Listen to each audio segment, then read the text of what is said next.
Assalamualaikum warahmatullahi wabarakatuh. Alhamdulillah, selamat pagi para sedulur-sedulur yang saya cintai dan semoga dicintai oleh Allah SWT. Para sedulur, di pagi hari ini jumpa lagi dengan saya Pak Degun. Para sedulur, saya pengen cerita dikit tentang tanaman buah yang saya koleksi di kebun saya, teman-teman. Kebetulan saya itu tinggal di pinggiran sungai dan tanahnya itu agak berpasir ya, teman-teman. Tanahnya agak berpasir. Ini sebetulnya di pinggiran kota ya, pinggiran kota di Bantul, Yogyakarta. Nah teman-teman, salah satu tanaman yang saya senangi dari saya kecil itu salah satunya markisa. Cuman waktu kecil dulu markisa yang saya tanam itu kebanyakan kan lokal dulu, asem-asem ya rasanya kan, asem terus kayaknya, terus kadang kalau di lambung juga iritasi lambung kalau terus-terusan dikonsumsi. Dia ada manisnya yang dulu saya tanam waktu itu saya tinggal di Lampung.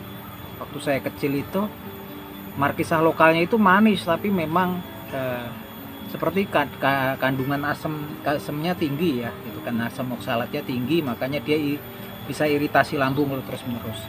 Nah kesini memang berapa tahun belakangan ini, kemudian ketika era digitalisasi, era jual beli online, kemudian saya beli online itu ada beberapa jenis markisa yang saya beli ya. Salah satunya lah Red Panama, terus Panaman Gold. Red Panama yang warnanya merah, juga Panaman Gold tuh Panama yang warnanya kuning. Jadi kalau kita lihat dari namanya aja jelas bukan dari sini ya. Panama itu negara di Amerika Tengah ya teman-teman.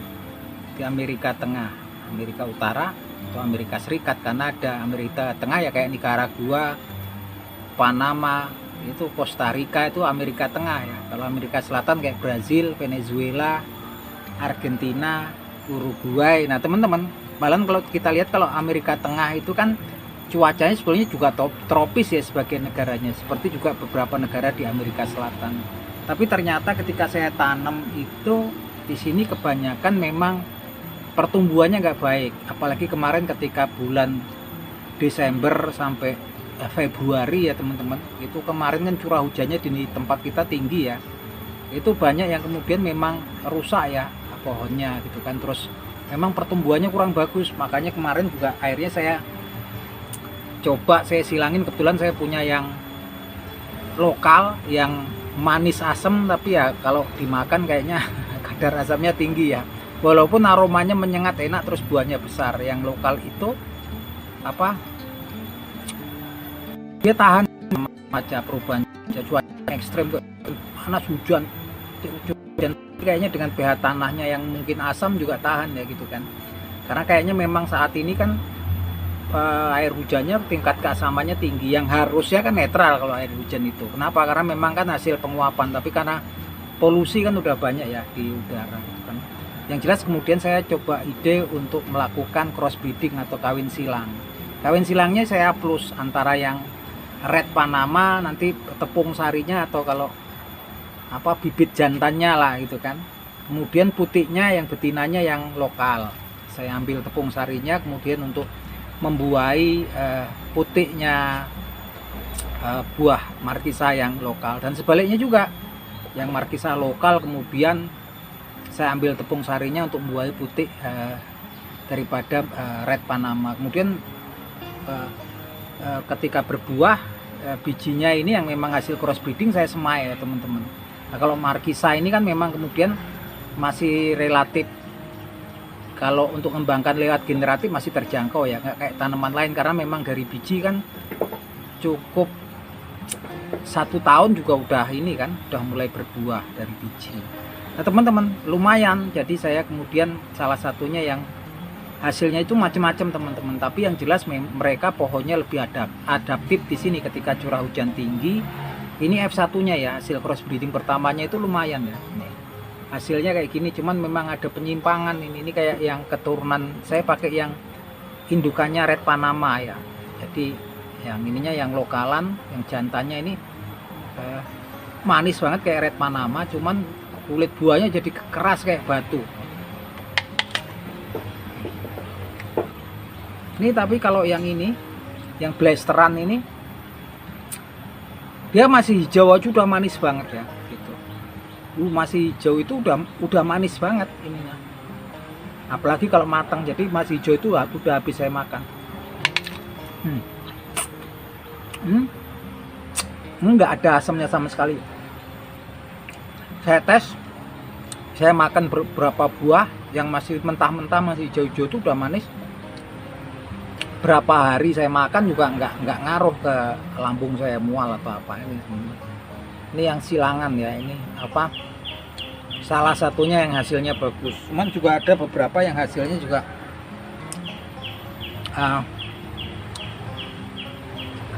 manisnya nambah tapi asamnya masih. Nih warnanya dia kuning nih. Ini manis juga, cuman keasamannya tinggi ya teman-teman. Karena kalau saya makan yang ini beberapa nih, itu terus habis makan mual teman-teman. Makanya cuman saya kasih untuk ayam ini.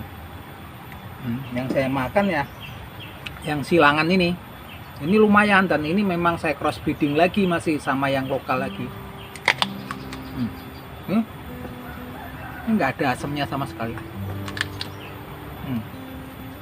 Manis banget. Bahkan masih hijau-hijau itu udah manis, dan makan seberapa banyak juga nggak apa-apa gitu. Ini juga hasil silangan, ini bijinya nanti saya tanam sebagian. Jadi pejantannya pakai tepung sarinya, pakai markisah yang lokal. Yang asam tuh saya dapat waktu itu bibitnya di pinggir jalan ya, buah pada rontok gitu kan. Cuman memang yang lokal itu memang fisiknya kuat ya.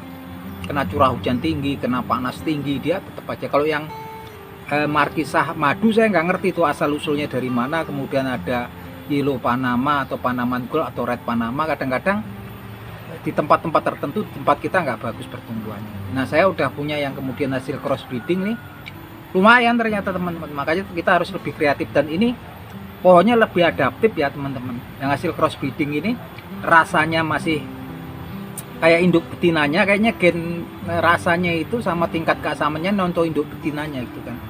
Sedangkan kemudian apa, fisiknya udah nyontoh sama pejantannya perlahan-lahan. Itu saya tanam di pagar itu tahan juga, nggak kayak yang asli gitu. Kalau yang asli kayak kemudian red Panama, kemudian beberapa itu bahkan yang apa kayak yellow Panama, markisah madu, pertumbuhannya di tempat saya kurang bagus. Lagi-lagi mungkin karena tekstur tanahnya ya teman-teman. Terus dia panas ini juga nggak berkembang bagus. Buahnya nggak bagus, kecil-kecil, terus nggak enak malan gitu kan, aneh kan gitu kan. Nah ini yang hasil cross breedingnya, nih apa, kita lihat lagi. Ini salah satunya nih, hasil cross breedingnya juga, cuman beda. Nanti kalau mau dikembangkan secara sudah ketemu yang bagus, tinggal perkembangan vegetatif ya, tinggal kita kemudian setek atau kita cangkok tuh. Cangkoknya pakai cara spesial ya, kayak nyangkok pepaya itu ya teman-teman.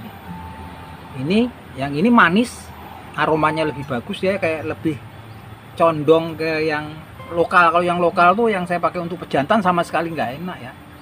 Itu dulu saya waktu dapat di pinggiran jalan, waktu saya jalan mau ke kota Sleman, kemudian saya lihat ada buah-buah kok ada kemudian codot, nggak doyan gitu kan. Setelah saya bawa pulang itu ternyata dimakan rasanya udah nggak enak dimakan. Nah ini hasil keturunannya ya, hasil persilangan cross breeding dengan markisah yang ini, dan hasilnya lumayan. Tapi yang jelas pohonnya sekarang adaptif. Yang ini lumayan, ini kan mau keluarannya nanti hasil cross breeding itu macam-macam ya. Ini yang lumayan ini, tapi ya saya nggak berani kalau ini manis sih benar. Manis, aromanya lebih menyengat. Cuman asamnya masih tinggi, wangi. Jadi kalau kita cross breeding hasilnya macam-macam teman-teman. Kalau udah bagus yang kayak ini, langsung nanti tinggal untuk bibit ya, pakai vegetatif, baik kita setek ataupun kita sambung pucuk itu kan. Nah itu obrolan kita ya teman-teman, cerita. Obrolan singkat tentang hobi tanam-tanaman dari rumahnya Pak Digun. Oke, yuk salam matur nuwun, moga-moga bermanfaat.